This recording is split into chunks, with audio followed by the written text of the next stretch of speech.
This is Fort Best, your guide to alternative music in Ireland, and here's our first ever interview down from the River Runs Around Festival in Cork.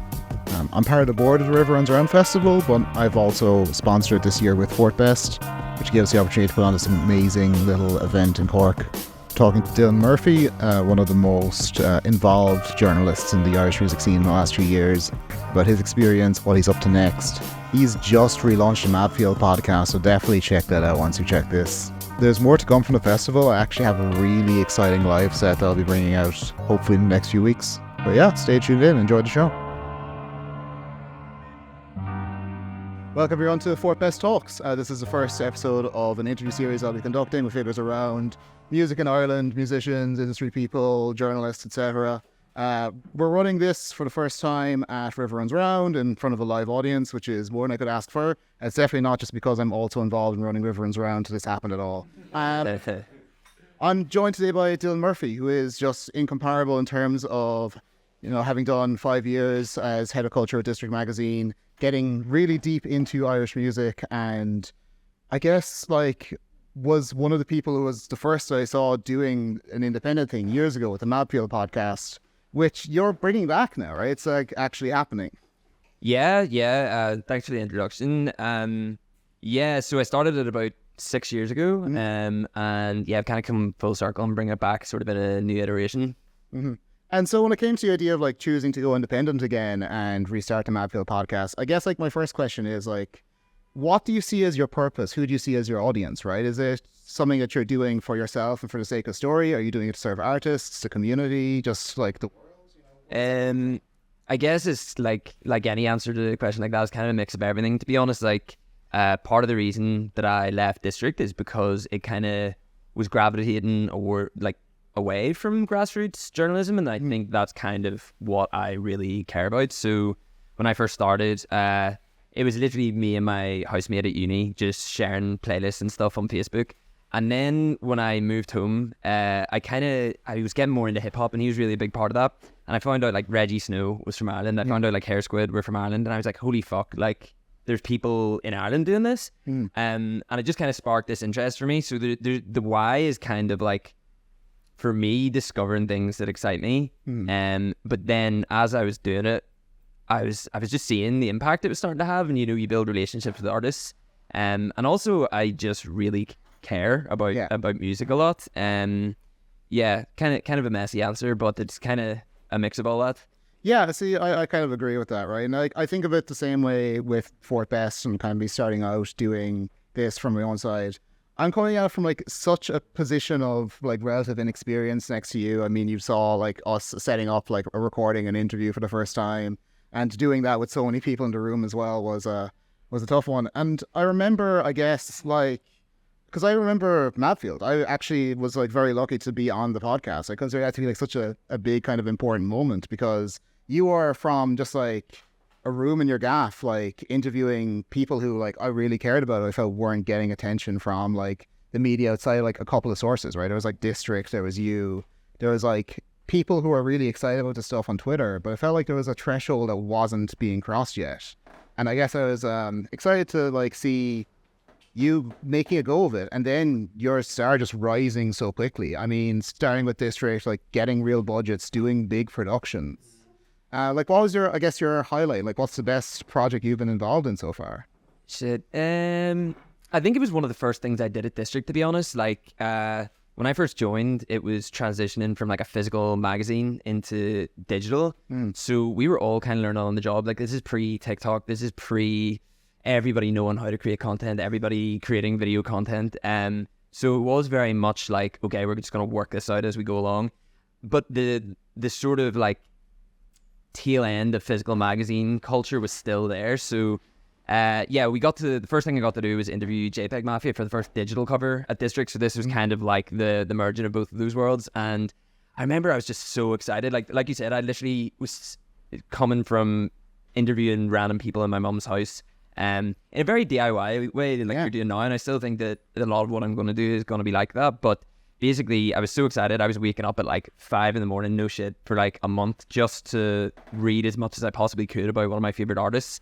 And I'd actually met him maybe 4 months before in America. I was going traveling, and he was supporting injury reserve, and yeah, I got to meet him and talk to him, and then I interviewed him about 4 months later, and I just remember like digging so much, and it was one of those moments where I asked him a question about feeling like he was at the mercy of the industry, because that was kind of like the through line. I watched every interview, read every interview with him, and it wasn't ever put in explicit terms, but he was just feeling like he'd been thrown about, wasn't getting paid properly.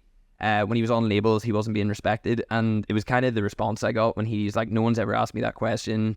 And he went off on one and started talking about all this stuff, and it was one of those moments, I don't think I've ever had it since, where it was like, you know, you feel like you get that genuine connection where you kind of unpick what's going on for someone and what really matters to them and their art, kind of. And yeah, he was like sharing it. James Blake was like commenting on the interview on his Instagram and stuff. It was crazy. I think I kind of peaked a few years ago, to be honest. Like that was yeah, probably my favorite memory, to be honest. And also another thing from that, I'm like 99% sure he had COVID. This was like just before COVID, and he turned up and he was like either mega hungover and just spluttering and stuff, or yeah, he had COVID. But he arrived and we were doing the shoot, and he was so grumpy. Like, for anybody that doesn't know, JPEG Mafia, kind of like really aggressive, like punk rap. But every interview I'd seen, he was like lovely. But when he came into the office, he was just really grumpy. Didn't really want to talk, and he's posing in like Robin Lynch, like all this kind of like mad wool wear, balaclavas by a girl, listen to Graham, and I could just tell he didn't want to be there. And I was like, oh hey, do you want to do the interview? And he's like, oh, I thought we were done. We'd been doing this shoot for like 3 hours, and I'd actually brought a PS1 with his favorite game on it because my friend had it. It was a Wu-Tang game, and I went to show him it. He was like, oh cool, and just turned him. Fuck, I made all this effort. But he basically was like, well, I've got to go to get some sneakers for this show because mine are wrecked after this tour. So I had to walk along the street with him in Dublin, like interviewing him. But because I had prepared every morning for hours before this, I could just reel it off the top of my head. So we were like dodging cars, and the audio, which you can get on the website, you can hear him be like, oh fuck, and all the cars going. That was just, as a whole experience, it was like being thrown in the deep end. It was crazy. Yeah, it's funny. I do genuinely think that show in Dublin was like maybe the last of the fucking spit in my mouth, Peggy, just like fucking deep pre-COVID Mafia vibes, where it's like, you can't do that shit anymore. It's not possible. No. I do want to ask though, because like it's interesting you pick like, you know, such a massive like international artist is like one of the things that you're most proud of. It's like, do you see your mission being to enhance like Irish music journalism, or do you see yourself like getting ready to, you know, pursue those like greater heights a bit more as well, right? To be honest, like I don't really get the buzz as much from like big artists, unless it's someone I really, really care about. Like, I sort of found, to be really honest, towards the end, I was interviewing Fred again, and it was a really cool interview, and he was like at the peak of his powers at that point.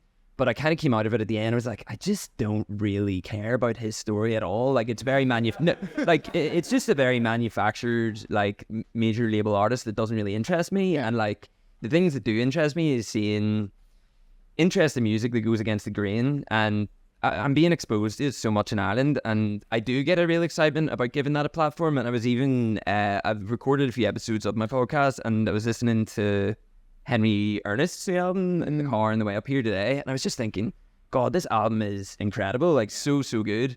And it's just that kind of thought of like, I've had 5 or 6 years experience working at a bigger magazine and stuff, and it's like, okay, what can I bring from that doesn't compromise my love for music, that will help put artists on a platform a bit more? Because there is like definitely such an onus on artists to create content and be like putting themselves out there, but I still think there's like such a big role of like curation, creating stories around artists, and like putting people on to what's going on and really shouting about it. I think that's more important than ever. Yeah, I mean, it's really interesting you mentioned Fred again, because like that was actually like one of the examples I was going to bring into this talk. Yeah. That like I saw a screenshot of TikTok the other day, and it was like that Fred Again gig in Dingle. It was like an ad just with a clip of that gig. It was from an account called The Irish Scene. It's like this guy doing his like hyper manicured PR stuff, like just like someone who like Google like best intimate venues in the world, just like pop up in Dingle for a day. It's like, I feel like that's kind of it, right? We're in this position now where it's hard to balance like authenticity in the music that we really care about with just the desire to create content, create things that like pick up things that are safe for algorithms. And I feel like I don't know what it is about Fred again that's succeeding so hard at that. Is it just that there's just so much money being thrown at it that's beginning to stick?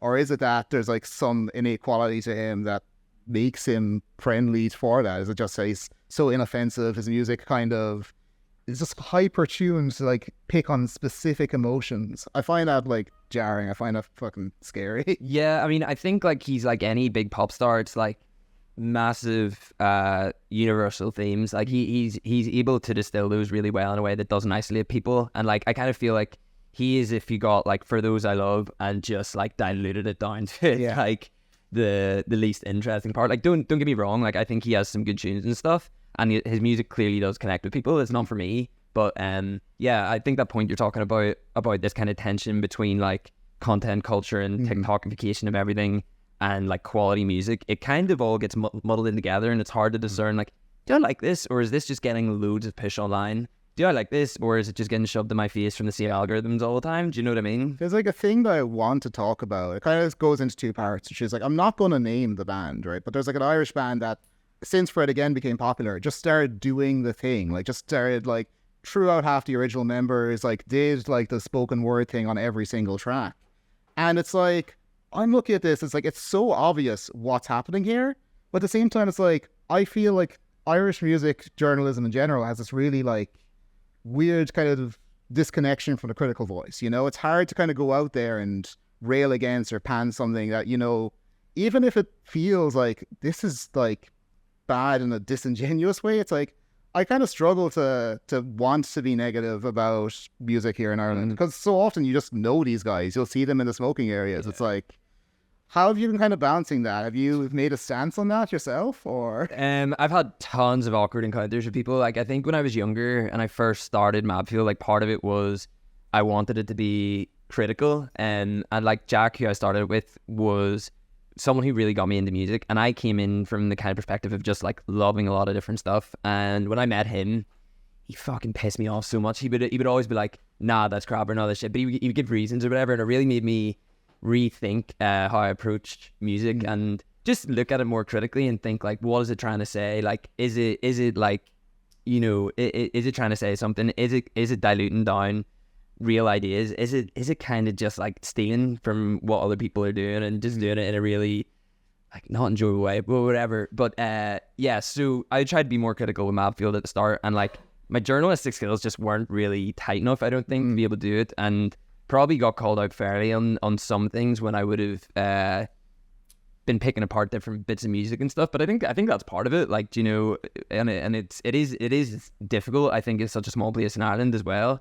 But I would feel far more confident now after, you know, 5-6 years of doing it. And I think that there's values to genuine journalistic criticism. You know, I think there's just so much stuff. Like, for example, I seen like Stormzy recently doing that like house party, and it's like run in like this massive big 3-story building in London, and it's just, you know, perfect for viral content that, you know, Complex are picking up, resharing. It's like Stormzy's doing this house party, and you go in and he has like a person dressed up as a police officer pretend to walk around and all this kind of stuff. And there was just a lot of criticism from the black community in London being like can no one really see the double standards of a lot of these things going on? But if you don't have good journalists and people within the culture who are able to pick that apart, you know, these things will just go on unseen, and it'll just become cultural norms to just like give people free rein to move sort of weirdly, you know what I mean?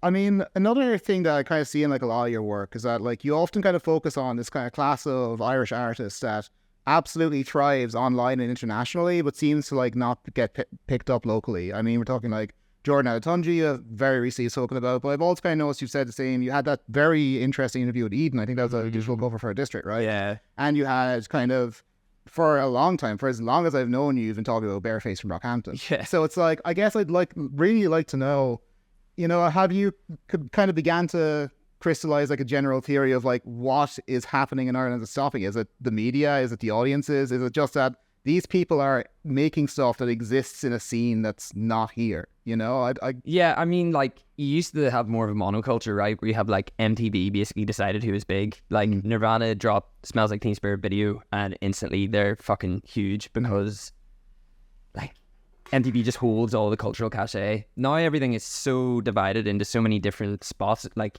there's people like selling out arenas who most people haven't heard of. It's really strange. We have these little pockets of online artists who are really popular within their niches, and Eden is a massive example of that. Someone that has hundreds of millions of plays on Spotify is like touring the world. And I think one of the quotes from Nile 9 from like 10 years ago was like, how is this artist from, I think it was Dunleary, selling out shows in LA, Japan, blah blah blah, and not a word back home. I think there's that's going on, which is just like a wide scale thing where there's just like microcultures can exist online. And then there's also kind of like, I think a lot of artists who don't kind of subscribe to like a lot of the just really cringe Irish stereotypes and like different just kind of living up to that kind of thing don't really get the same attention, you know. Lads with guitars, basically. Yeah, but I mean, someone like Jordan Adetunji, for example, who signed to the same label as like Megan Thee Stallion, Pink Panthers, all these people in America, to 300. He's grown up in Belfast most of his life, and he always will mention, I grew up in Belfast this year, but he doesn't like fucking wear a paddy cap and wear an Ireland shirt everywhere he goes. Like, it can be part of your identity without being all your identity. And I think, you know, so there's just so much stuff in media where every person from Ireland that's on a red carpet, chicken fillet rolls, ha ha ha, you know, getting asked these like really stupid, like. I mean, it is really fucking funny that Reggie Snow will post a fucking centre fillet rolls in Ireland. It's like, who's he doing that for? Does he genuinely miss them like that?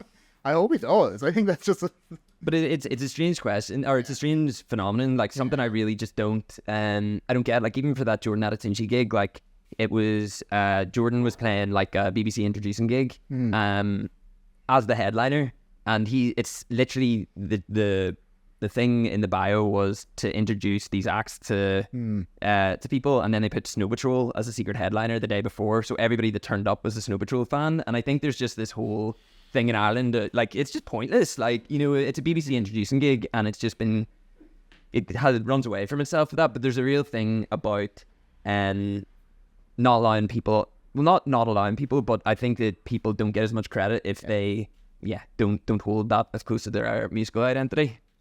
You've worked with the BBC before. You've done kind of stuff around, I don't know if you've done stuff specifically around BBC introducing, right? But you've kind of at least gotten some familiarity with their model and how the introducing system works. I know that, like, here in Ireland, there was a kind of attempts to be like, oh, we're building the 2FM Rising portal. We're doing that exact same thing. I don't know if that project ever materialized. I thought I would have heard of it. People keep telling me that it was definitely a thing that was going to happen. It just never did. Yeah. But I guess it's like you kind of, through living in Belfast and working with artists up there, you've kind of seen maybe how things differ on either side of like the line in terms of opportunities for artists. I guess, like, are there things that we can be bringing to the south that are thriving up in the north, or is that they're kind of nearly the same issues there?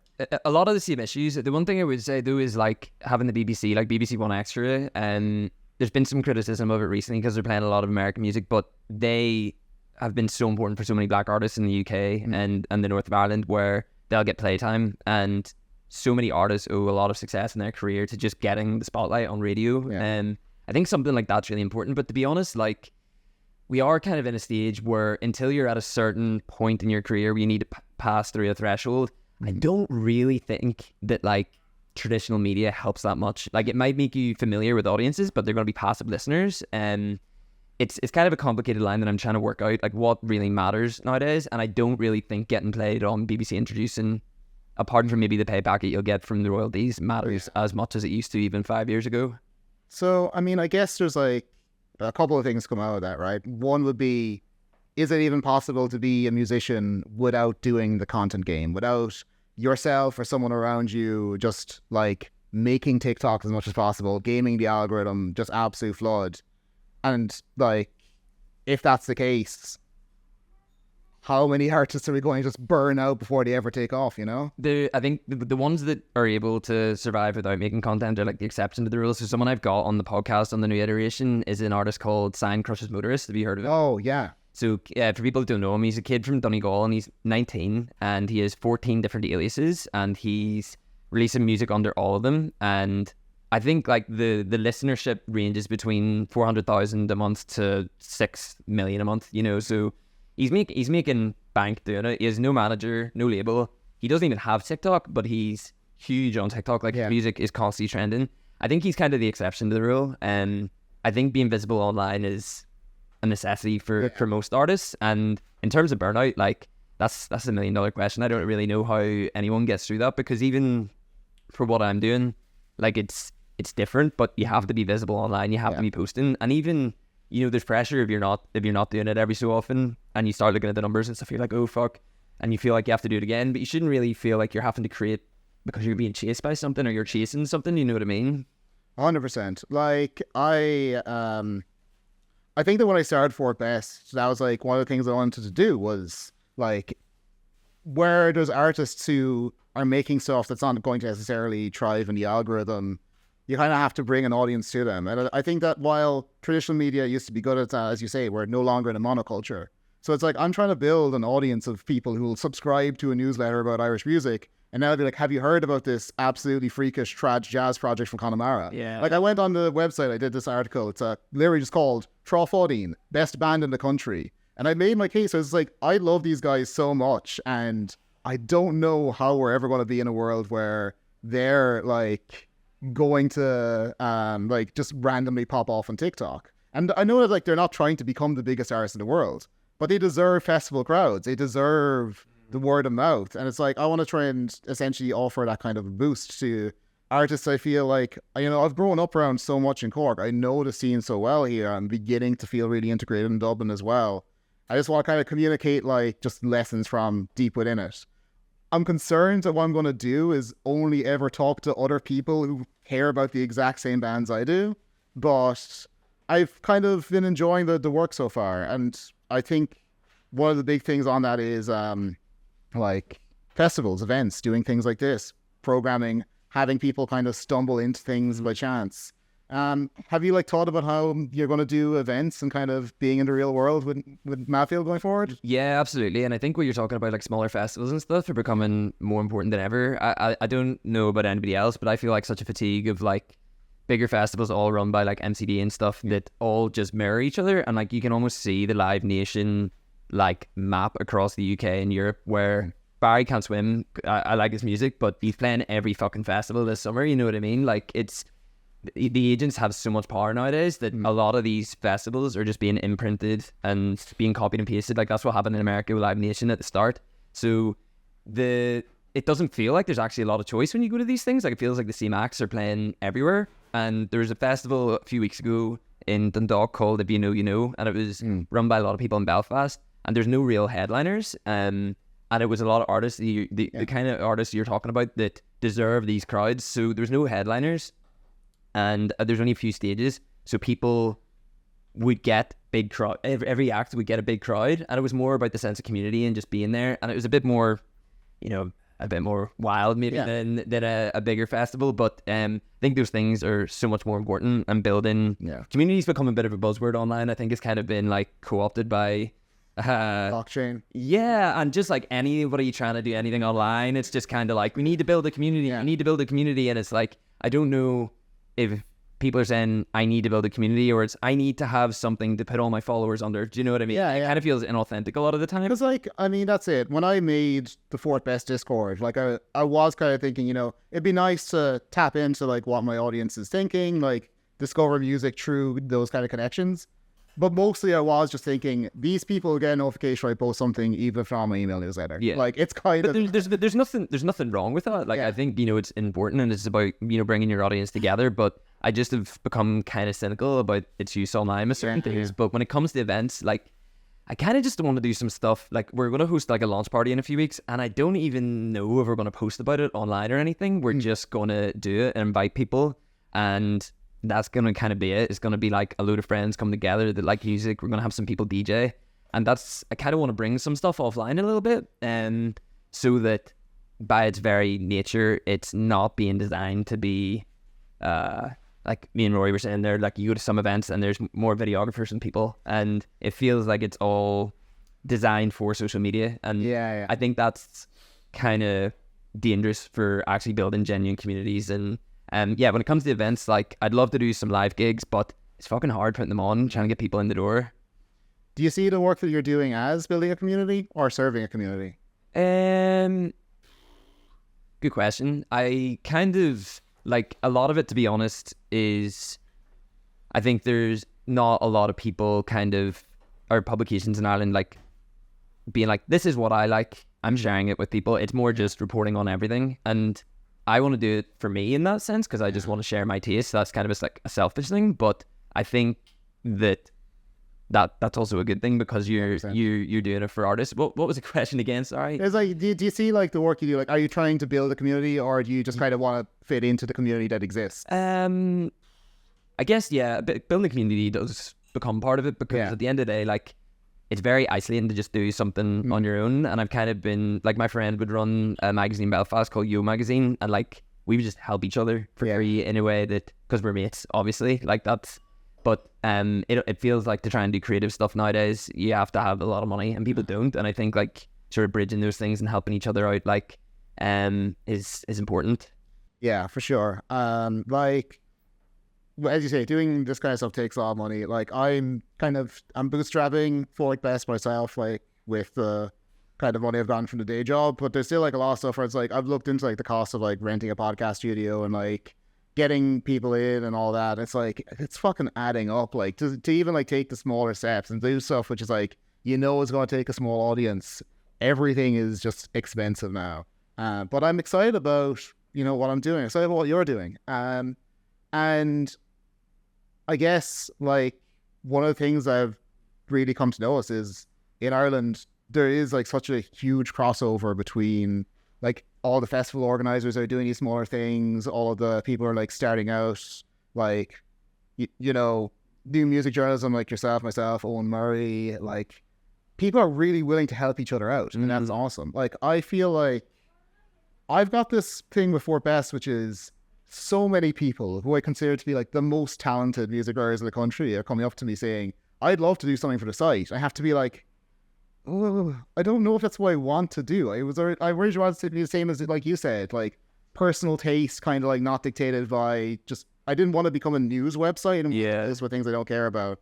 Because I think that's like one of the things that happens when you get a certain kind of scale is like the things you don't post about become obvious, and I kind of want that. I kind of want to be able to fill in the blanks. Yeah, I think that's important, and like you don't have to like everything. And also, as so many people in the past when I was at District, like would call me every name under the sun if I didn't share their music, and it's like, mate, to be honest, like it doesn't even matter if you get shared in District. It's not gonna, it's nice, but it's not gonna change your career. And like ultimately, I think that people should be allowed to have their own tastes and exist in their own worlds and stuff like that. And I think it creates scarcity as well. If you're saying no to stuff, the stuff you're saying yes to holds more weight. Absolutely. I mean, last year when I did a talk with Everyone's Round, it was like a talk, it was called Dancing About Architecture. It was like, writing about music is this impossible thing. It was me, and at the time I was like really in my PR mode. I was still doing Housey Records. I sent like 100 press releases. I went to that talk doing the same thing I did on Mapfield like 5 years before, being like, if you're going to email someone, you got to do it in this way. But then, like, over the course of that talk last year, I kind of began to get more and more of a just absolute doomerism as the thing progressed. Like, I went from, like, here's how you write a press release to, don't fucking put music on streaming platforms. Like, just, if no one is looking for you on a streaming platform, Spotify is not going to put you there. And I really wonder why it's never been the case that, like, the people who run streaming platforms don't just, like, make more of a point of inviting tastemakers in. It's such a fucking weird thing where there's a very small number of gatekeepers who are intentionally faceless now. And so I kind of wonder, do you think about like what you do as being kind of in opposition to streaming, or do you see it as like kind of an entirely other field, right? I think it is. Like, I think the nature of wanting to showcase stuff that isn't necessarily popular on streaming or isn't necessarily popular in traditional publications is kind of countercultural. Like, and ultimately, like, the stuff I've learned over the years working with different artists and stuff, you learn how to work within these systems, how to do PR, how to work with streaming, how to work with labels, all this kind of stuff. But it brings me very little to no joy. Do you know what I mean? Yeah. Like, and you've got to pay your bills sometimes, but it's one of those things where, yeah, I think it is in opposition, and like happily in opposition to that kind of stuff. Yeah. Because I think everyone's tired. Like, everyone's like, Spotify is convenient, but I don't think everything that's great is convenient. In fact, I actually find the best stuff is majorly inconvenient. There was a guy worked with Courtesy last year from Kerry, a producer.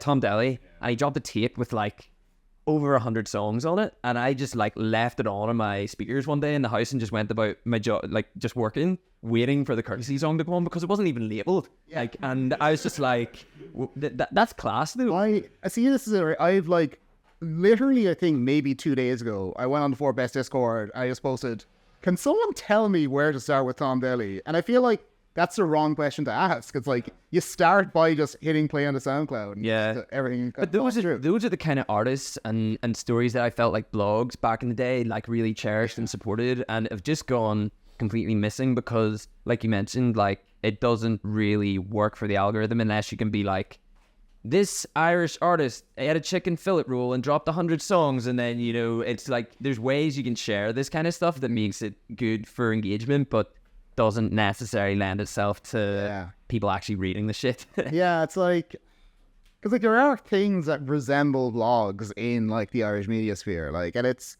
like at its core, Joe.ie was once a blog. Yeah. Now it's like, again, like they had a music, they had a song of the day, like Dave Van Raddy's song that I deeply respect was picking that a lot of the time, and it's like, I don't know if that still exists because I've never seen it like organically. I've had to like Google like what are they posting, like what's their taste like, and this is like one of the bigger platforms. And I don't know if it's just lack of effort or whatever, because obviously someone thought this is important, we should be doing this. Yeah. I think of like, yeah, I would never suggest to any artist I've worked with to like dilute themselves to Irishness for the sake of it, and because of that, I don't really consider myself to be much of a manager, because like we've put on some fantastic shows, we've built some incredible memories together.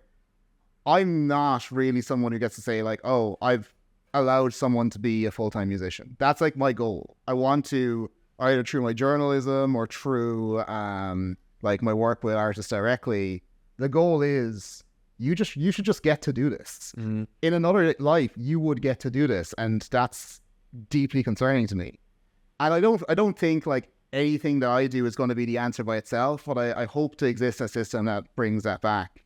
And I'm really enjoying like that the culture is seemingly getting it. I mean, I saw someone posted in the Fort Best Discord, it was Blackbird Spy played an article which was titled "Streaming is an Affront to God," and their whole thing was like, your like spiritual connection to music is going to be deeper if you're just like deep in soul seek, like just digging through like 40 MP3s to find the right one. And it's like, as you say, like convenience is not good, and probably doesn't even make it easier for you to understand art.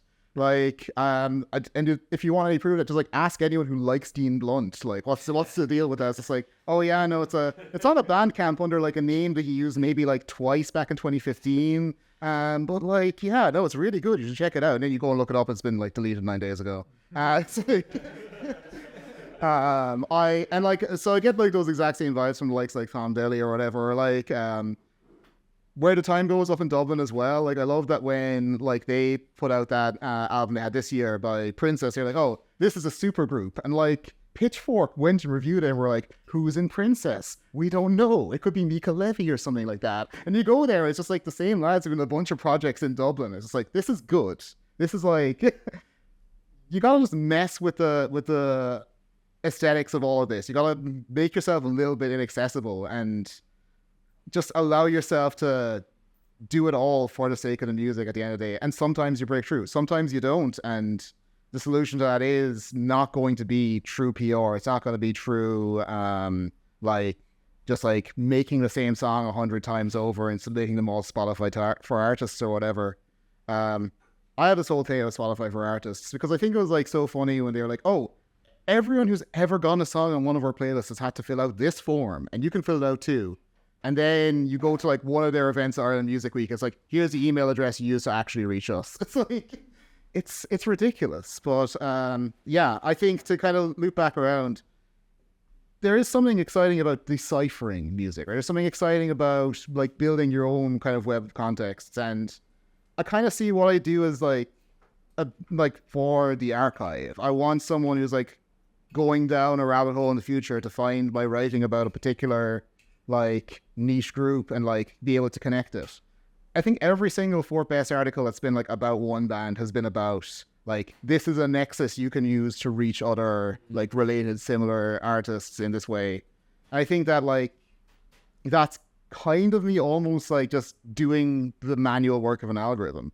It's like in the past we just called it being a radio DJ, and I want to do that more again.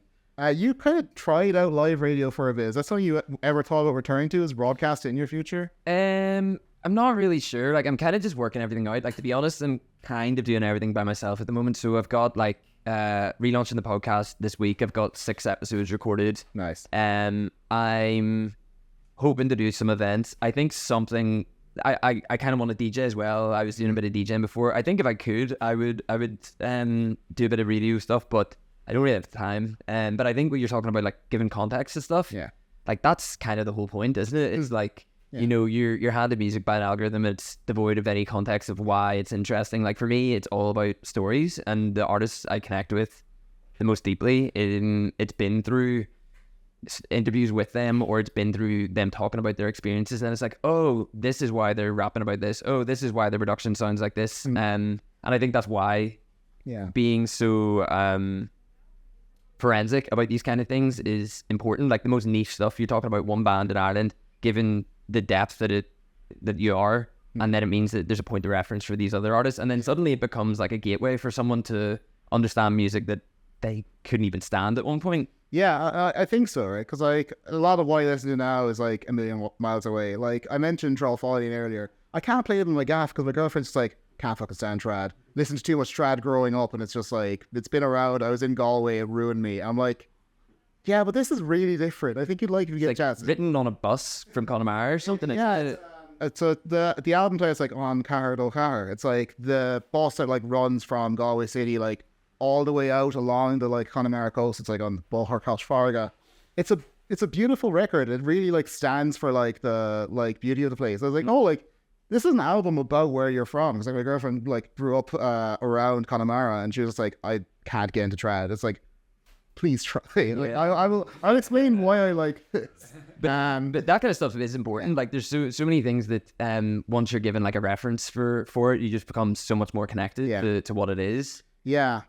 Like this is like one of the things where it's like, I mean, Rory's sitting in the front row. So like when I mentioned, it's like, I thought that record that came out in March, Irish Hash Mafia, it just like, it connected so many like strands of like the Irish hip hop community in a way that like really made sense. Like I wasn't like up to like year 13 or anything like that at the time, and it gave me this document I could use to understand like so much about like what's just really exciting about Irish rap music at the moment. Like no like list of people was going to do that, but just like bringing everyone together, like, you know, doing events, doing ciphers, doing like mixtapes like that, I think is vital. And that's, I kind of want to circle back to like that thing I said earlier, which is like a lot of these Irish artists that thrive internationally don't thrive locally. Like, is it just that these people don't have access to like the networks of people that could help them thrive? Like, do we need to just encourage more participation, or do you think that it's like deeper than that, right? So for the artists that are thriving internationally, it's like, if for an artist it's like thriving internationally, like, sorry, I guess another question is, everyone's going to London, right? Yeah. And like everyone's going to Berlin, and it's like, are they doing that just because like, sorry, because like it's 100 answers, right? It's like, it's venues, it's media, it's like opportunities to record, it's spaces, it's all of that.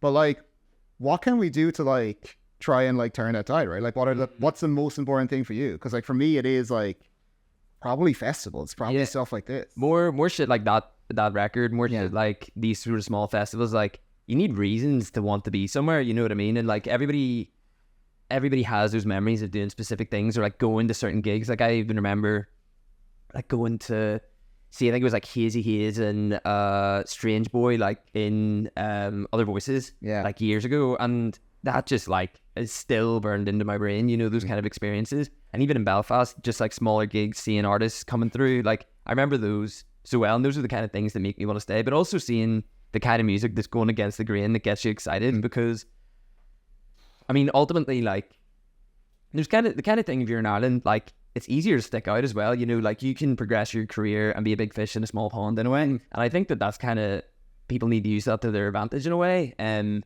I think celebrating those acts and going to live gigs is important. Like how you get people to go to them, I don't fucking know, because I think it's a question that everybody's asking themselves. Yeah. Like, it's interesting you mentioned like going to like that Hazy Haze gig and it being like this like breakthrough moment for you. Because like, I remember one of the like last, like where I kind of always draw a line on like pre-pandemic shit, where it's like Irish hip hop was going through this massive phase and everything's blowing up. Part of that was like the ways that people organize. I mean, like, you know, we're fucking mourning Twitter almost at this point. Yeah. But like, I saw Hazy Haze in the Workman's Club and they had the Mary Wallopers opening. And like, it's the thing where it's like, that makes sense if you know who these people are and like who they've worked with, and like, oh, Brown Sauce did the video and he's like friends with these people and TPM was a thing and all of that. But like, if you were just coming in there, like you'd be completely just confused. Like it's entirely different worlds of music. It's just connected by like the scene, like people programming, people putting each other on in like a way that allowed the world to grow in that way. And I would love to be doing more stuff like that. I mean, I think we kind of almost had some of that with the festival. I mean, before Rory's DJ set, I saw him at like the folk gig over in Coughlin's last night they were doing for the festival. And the people who like went from that to Rory's DJ set, or like the people who want to go like from the events that we're doing, like I want to create those exact moments of clash. Things that like, it makes sense. These are the same people, it's the same community, but the variety is so massive. But I think like the internet kind of often can collapse that kind of context when it comes to social media and stuff like that, where people aren't one-dimensional. You know, you can enjoy lots of different things and there's like through lines, but on keeper, like those things don't fit into the same Spotify playlist. There's no Spotify playlist that puts those two gigs together, right? Yeah. But there's like a mutual understanding between like-minded people that the Mary Wallopers and Hazy Haze make sense. Yeah. And you can't really put it into words, but it's like an attitude or an outlook on life and stuff like that. I think that's why these events are important, because, for example, Belfast is so techno heavy, and it's something, resents maybe the wrong word because I do like techno, but as a hip hop head, I'm like, I want more hip hop. Yeah. But when I've come across people making like bassline music, or someone like Emby, a guy from Belfast rapping over electronic music, then I'm like, okay, this is me being from Belfast connecting to the music I love, and it's kind of that satisfaction that you can't get anywhere else. And I think that's just to circle back, it's like why these events are important. These are the kind of things that keep people staying in the same place, and that can't really be diluted into a neat fit in like a playlist or something. Like one of the things we talked about at last year's talk, and it kind of also touched on for Best, is like Spotify is like king. They had like this big presentation, the CEO was saying things like context is a new genre. And that's kind of like, it's the exciting thing, right? You can like take music from across the spectrum and like put them into the same context. But what Spotify is actually kind of ended up doing pretty much deliberately is they just remove almost all context around music. You can't kind of discover scenes, you know? Like people will probably like just listen to like AI generated stuff they find on Spotify, or Spotify will even start piping that stuff in directly. And people won't notice. I mean, there's this like big scandal, right? In Sweden, there's this one guy who like had like a couple hundred aliases in Spotify, and he was just like making like the most generic ambient music possible. If he had a plug, could put him on like playlists every time. This one guy was pulling in more money than ABBA, or he's like the most like successful Swedish musician, just because he was able to like just stay undetected in like the most generic playlists you can think of, right? And so it's like, I mean, I think that you can't do context without depth. You can't do context without conversations. You can't do context without just like writing these like massive essays or like trying to like draw maps of the scenes. But festivals do it fantastically. I was at Fail Magrena and I wrote this piece called All of This Unreal Time. I feel like there's this wonderful sensation of being at a festival where like the normal flow of time just stops. Like you will be seeing like Courtesy in like square in the middle of Barcelona at 2 p.m. and then you'll be like seeing like JPEG Mafia ending that same festival at 5 in the morning, and everything just flows. Like there's a natural sense of like anything is possible, anything can break through. And I almost think that like the ideal festival is summed up in that Mary Walliper's The Hazy Haze transition. I want to do as much stuff like that as possible. But I write about music instead of programming festivals, so maybe next year I'll try and like launch a competitor to River Runs Round, even though but you know, I want to ask you just maybe the most open-ended question of all, right? Like what excites you? What are you optimistic about for the future here in Irish music?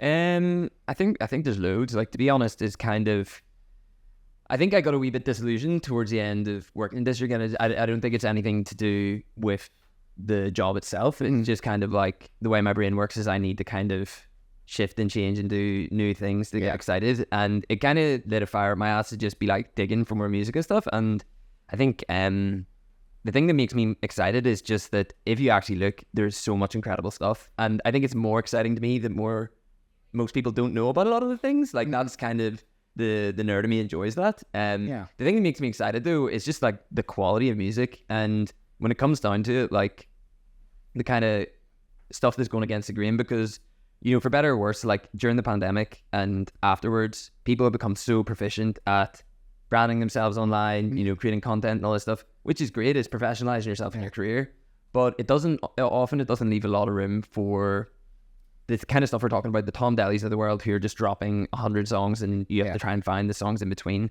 But the thing that does make me excited is that even despite the kind of homogenous way that music is being dissipated, there's still tons of people doing exciting things. And I think it's the age of people is kind of like blowing my mind, where producers, for example, in the last 5 years, like I've come across so many teenagers doing like crazy things.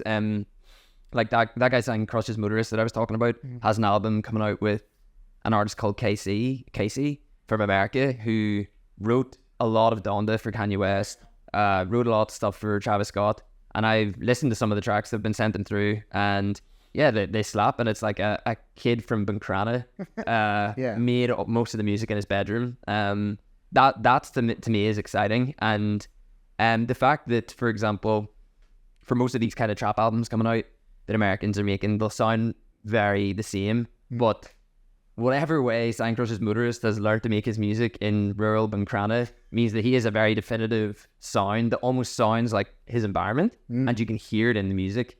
Like hearing trap clash with Donegal is just like something that blows my mind. And I think it's digging deeper and finding more stuff. I'm working on this documentary at the moment that's based around iconic gigs, and the stories I'm hearing of people from Ireland doing things. This is kind of my like thing that makes me excited most, is hearing people in Ireland doing things on a global scale. I met a guy in Limerick called Tom Prendergast, who a lot of people might know, where he opened a record store in New Jersey in the 80s maybe, and the first band he signed was They Might Be Giants, who did like, well, I'm not reducing them to this, but they did the Malcolm in the Middle theme tunes, you know, it's like iconic songs. And he also signed Eula Tango. I had Brian Cross on my podcast recently, so like for people that don't know, photographer from Limerick, took the first photos of Eazy-E, took photos of Biggie, moved to America in the 90s, also was hugely instrumental in the second half of Mad Villainy. So he brought Madlib to Brazil, and that actually changed the course of that whole album. And that's like just scratching the surface of what he's done.